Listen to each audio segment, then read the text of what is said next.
From building an empire to being named as an alleged sex trafficker, Sean Love Combs is a man of raw talent and questionable morals. When Rodney Jones, Cassie Ventura, and Joy Dickerson Neal made allegations of sexual assault against Combs, the media went into a frenzy. What is the truth? Is Combs a reckless egomaniac looking for his next high, or just a wounded star? I did not do any of the awful things being alleged. We are here to find out the truth. Born in Harlem on November 4th, 1970, Sean Combs had a difficult childhood. His father, Melvin L. Combs, retired from the U.S. Air Force. He was shot in a drug bust and died on the spot when Sean was only 2. Frank Lucas talks about Melvin, expressing his grief for his late friend. Melvin Combs was a good friend. We were good friends. We did a lot of business together. Of course, it was not a legal business, but we did a lot of business together. And I was sorry to see what happened to him. That shocked the hell out of me. Mm-hmm. And the guy who did it, I'm glad he got what he got. Mm-hmm. Okay, so. And I know Melvin used to come to your club, the turntable, a lot. Yes, he did. He come there all the time. Melvin was like a lady man. After his father's death, Sean and his family moved to Mount Vernon. His mother worked as a teacher's assistant, sometimes working 2 or 3 jobs. Sean was nicknamed Puffy when he was in school because of the way he puffed up his chest. Sean put a spin on his nickname and started calling himself Puff Daddy. He loved rap music and started working as a dancer in music videos for artists Diana Ross and Fine Young. Later on, he changed his name to P. Diddy and then to Sean Love Combs. Whatever his name may be, the people loved his songs and he became a huge success. Sean Combs worked hard to make money working 6 separate new delivery routes until he was able to save enough to enroll in Howard University. Sean loved to show off and started throwing parties at the campus. Andre Harrell, the founder of Uptown Records, recognized Sean's talent at one of these parties. Sean Combs set up a concert at the City College of New York in 1991. 5,000 people came to see the concert when there was only space for 2,700 people. Sean did not hire enough security to handle that many people. 9 fans died in the stampede and 29 were injured. Sean was genuinely sorry for his mistake when he explained in an interview in 1998. City College is something I deal with every day of my life, but the things that I deal with can in no way measure up to the pain that the families deal with. I just pray for the families and pray for the children who lost their lives every day. Andre Harrell could not cope with Sean's unpredictable behavior, so he fired him. However, he kept paying him until he found a new job. Well, when I fired him, it was like I had an artist in the building, right? Because Puff, as an executive, he really is a very artistic guy. He can make videos, he could style. So I started to branch out in the movies and the television. So then Puff wouldn't really listen to anybody but me. So my full-time job became managing Puff. And I was doing other things. So even when I let Puff go, for the whole time he was let go, he was always on payroll. Mm-hmm. I never stopped paying him until he found his next spot. His artists were always still getting per diem. Because I didn't do it to hurt him, but I knew it was time for him to grow. And the only way he could grow was if he was going to have the same kind of corporate conversations that I was subjected to. Mm-hmm. And then he would understand what he could and could not do. And the final straw for me was when MCA wanted me to not put out the Biggie Smalls album because they didn't like the subject matter, and they wanted me to tell him he's got to change his tone, and it wasn't up to me. Sean went on to start his own label, Bad Boy Records, and released hit albums like Faith Evans' Maze, 112, and Total.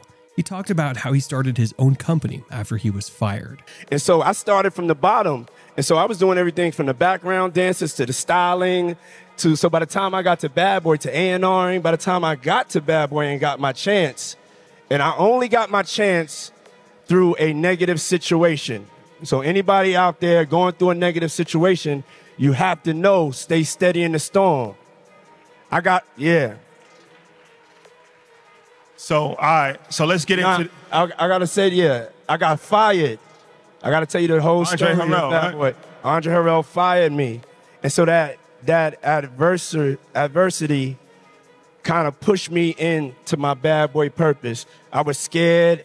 I remember I was fired. I was outside of Andre's house, stalking him, crying, hoping that he would come and I could talk him into giving me my job back.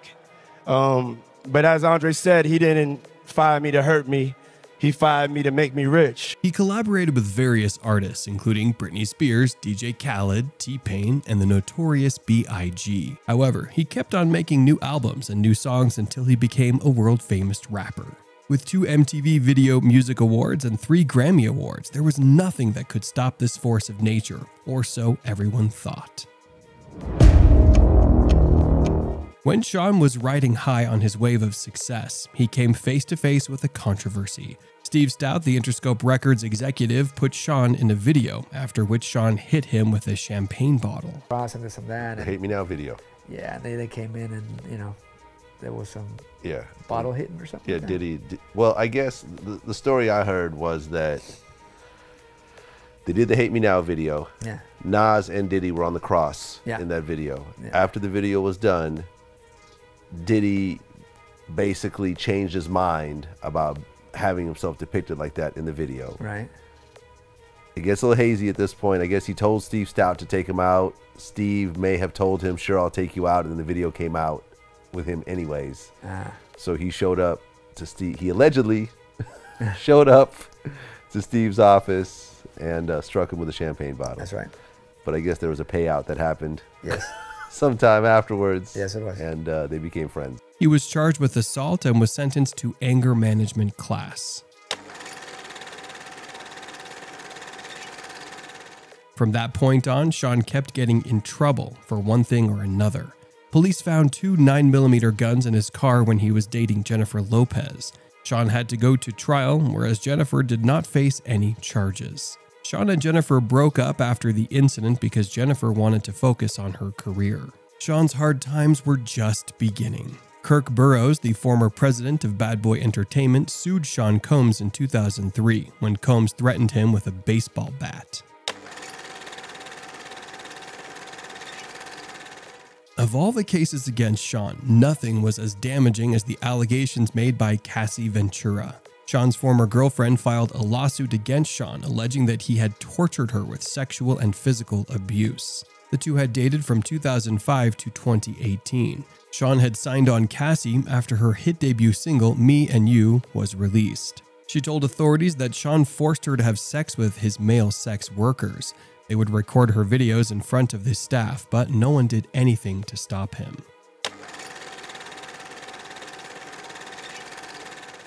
After making his mark in music, Sean decided to move on to other ventures. He signed a deal with a British drinks company, Diageo, for a 50-50 profit. Sean's marketing allowed Diageo to increase its sales from 40,000 to 2 million cases per year by 2014, according to the BBC. I was having a great time with Ciroc. I had some Ciroc. It was made by grapes. And I remember, you know, having just such the greatest time. And so the light bulb went off in my head. I said, I don't want to wait and develop nothing. Let me show you what I could do with Ciroc. Let me show you how I could turn your revenue around. They were losing $40 million a year. And I went and turned it around and took it to 2.6 million cases from 40,000 cases. Sean later filed a racial discrimination lawsuit against Diageo. But basically, I was called to have a meeting with Diageo, and they knew that I was kind of killing things in the culture, and they were trying to fix their diversity problem. And through that, a meeting was set up, and I told them, you know, I want to be an owner, that I have these ideas from promoting parties at Howard, just remembering that I would always get the door and never get the bar. And so I said I have aspirations to have black-owned brands owned by black people behind the bar and a part of your organization. He said that he didn't want Ciroc to be seen only as a black brand. Success, I was always fighting for Ciroc not to be pigeonholed, not to be pigeonholed as a black brand, not to be pigeonholed as an urban brand. I already went through that. I went through that with Sean John. They put me in the urban section. I had to go and disrupt the fashion industry, pull up on Fashion Week, and show them what that black excellence swag is about. He sued Diageo in May 2023. Sean fought the legal battle for almost 6 months until he settled with Diageo in January 2024. Both parties released a joint statement ending the flare-up as reported by the CNBC. Sean Combs and Diageo have now agreed to resolve all disputes between them. Mr. Combs has withdrawn all of his allegations about Diageo and will voluntarily dismiss his lawsuits against Diageo with prejudice. Diageo and Mr. Combs have no ongoing business relationship, either with respect to Ciroc Vodka or De Leon Tequila, which Diageo now solely owns. Sean Combs has always been a great advocate for equality in the music industry. He called out the racial discrimination in the Grammys when he received the Icon Award at the Recording Academy and Clive Davis pre-Grammy Gala. Every year, y'all be killing us, man. Man, I'm talking about the pain. I'm speaking for all the artists here, the producers, the executives. The amount of time that it takes to make these records, to pour your heart out into it, and you just want an even playing field.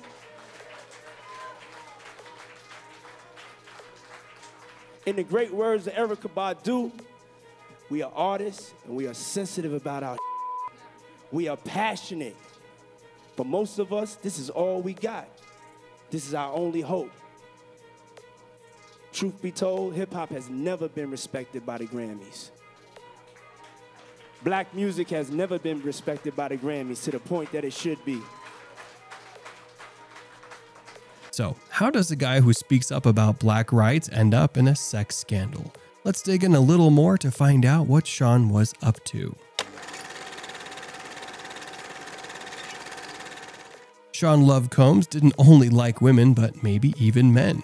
He never cleared up his position on whether he was gay or not, but a few celebrities including Usher, Justin Bieber, and Cassie mentioned that Sean enjoyed his encounters with male sex workers. What Sean Combs didn't anticipate at the peak of his career was the long list of sexual assault lawsuits against him. After a few weeks of Cassie Ventura's lawsuit, 2 other women came out with sexual assault allegations, highlighting that he had assaulted them the same way he did to Cassie. He used to beat her up and even blew up another rapper's car who he thought was interested in Cassie. Sean did not comment on these allegations, but settled the matter quietly. Some peers, including DJ Vlad, speculate that the quick settlement shows that Sean might have something to hide. However, Sean's lawyer immediately gave out a statement saying that Sean was not admitting to any sort of guilt by settling the matter outside of court. Virginia V, who started dating Sean at 21, alleged that Sean abused her during their relationship in an interview with Tasha. After the video went up and it went viral,